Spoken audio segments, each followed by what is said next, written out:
师父，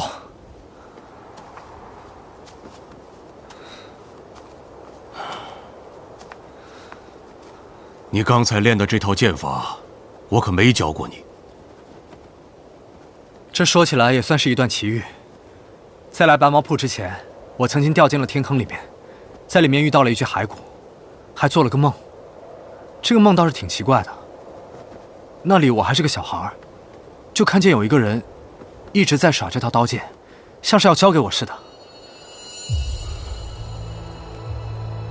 师父，怎么了？你还记不记得，你下山之前，我曾经问过你，想不想知道你亲生父母的事情？记得。但师父，当时我是骗了你的，我亲生父亲的事情，我不太记得了。但我亲生母亲怎么死的，那个画面我永远都忘不了。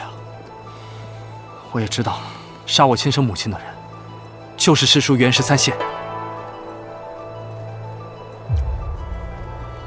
20年前，袁十三县参与了刺杀你父亲的事。不光是你师叔，有桥集团为了杀你父亲，动用了所有为他们卖命的势力。你母亲带着你一路突围，但最后还是惨遭毒手。而你父亲从此以后便生死不明。这么多年了，很多人都想知道你父亲的下落，但是没人能找到他。我真没想到，最后是你遇见了他。孩子，你的父亲就是一代大侠方歌音。你刚才练的这套剑法，攻势凌厉，这就是你父亲创的血河神剑。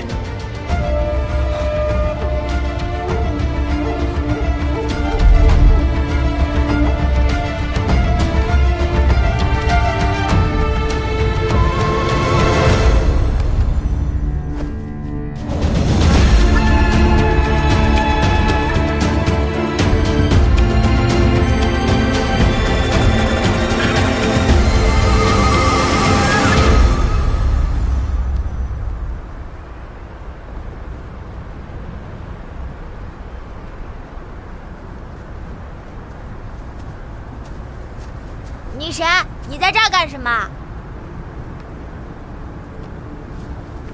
没什么，我在这儿是祭拜我一个亲人。你脸生看着也不像我们本地人呢。我确实不是本地人，我从很远的地方来。既然不是本地人，你来我们这儿祭拜谁啊？我是来祭奠我父亲的。你呢？我也是来祭奠我阿爹的。这么巧啊？那你一定想你阿爹了吧？想，每天都想。我还记得以前冬天的时候，他抱着我，他的肩膀很宽，手很暖。他已经去世很久了，但这些我一直都记得。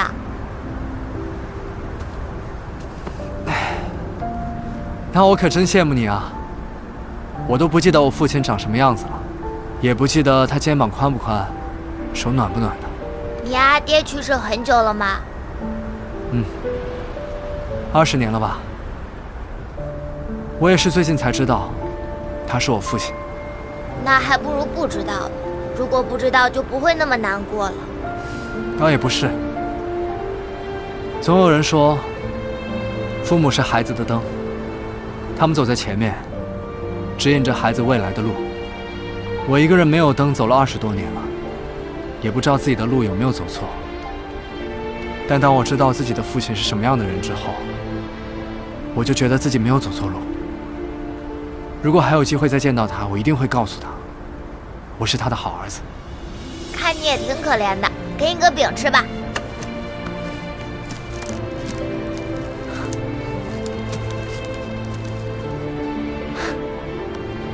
那谢谢你啊。不用谢。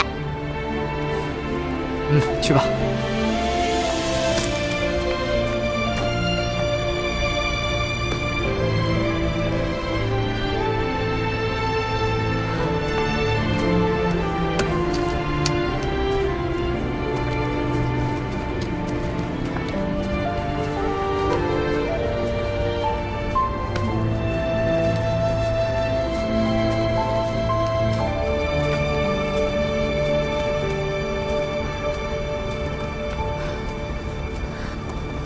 温柔，我都知道了，本来还想出来安慰你来着，谁知道被一个小孩捷足先登了。看那个小孩的神气样，应该和你小时候很像吧？温柔，师父在这里等刘安石大人。刘大人手上有份证据，跟当年有桥集团杀害我父亲的事情有关。若拿到证据的话，也许就有机会扳倒蔡相。我知道。所以我想，你不用说了，你想说的我都知道。啊？你身为人子，又立志和有桥集团做对抗，这该办的事都得办，我陪着你就是了。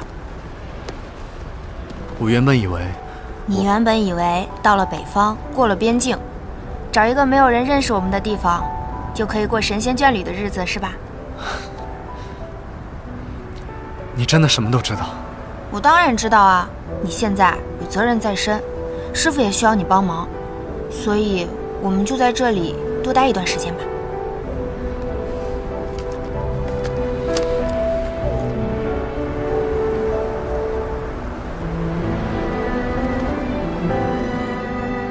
谢谢你，温柔。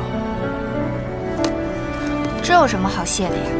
只要和你在一起，神仙眷侣的日子可以过，刀光剑影的日子也可以过。你在哪儿，我就在哪儿。这里风大，我们快回去吧。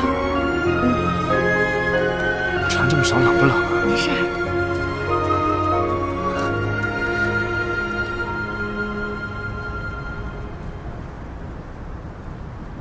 哎，大胡子，你别忙了，这么多菜呢，坐下来一块吃。哎呀，温柔姑娘大病初愈，得多吃点有营养的。我爱做了羊汤，马上就好。谢谢你啊，大胡子。客气了。这儿的人真好，又善良又热情。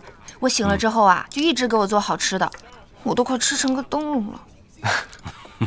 你要真胖成个灯笼，我也要。小石头，你说什么呢？师傅还在这儿呢。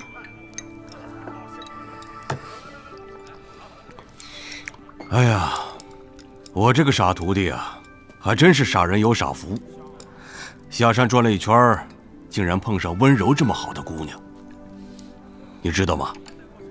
原来在白旭园啊，也有很多姑娘喜欢他。师傅，他愣是一个个都给气走了。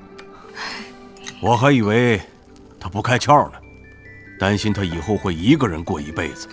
现在看来啊，他不是不开窍，他是没遇上对的人。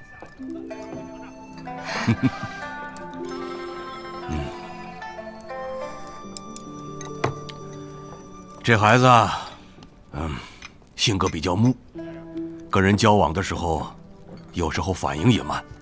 他没少惹你生气吧？没有，师傅。小石头虽然不擅长琢磨别人心思，但是他对每个人都很真诚，这一点很可贵。我刚认识他的时候，他说他下山要自由闯荡，锄强扶弱。我见过很多这样的人，可到最后都变了一副模样。只有小石头，他从来没有变过。虽然他有很多缺点，但是这就是最好的他。好，好，这世上最难得的是一心一意的人。快吃。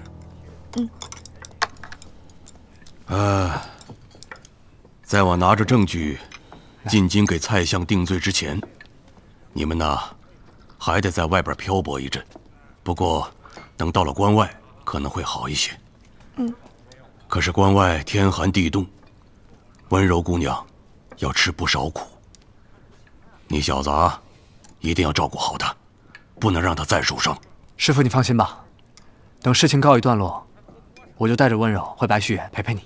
好，好。来，羊肉汤来了啊！哎，来，我跟你们说啊，这汤可有营养了。来，坐下来一块吃吧，喝点。来。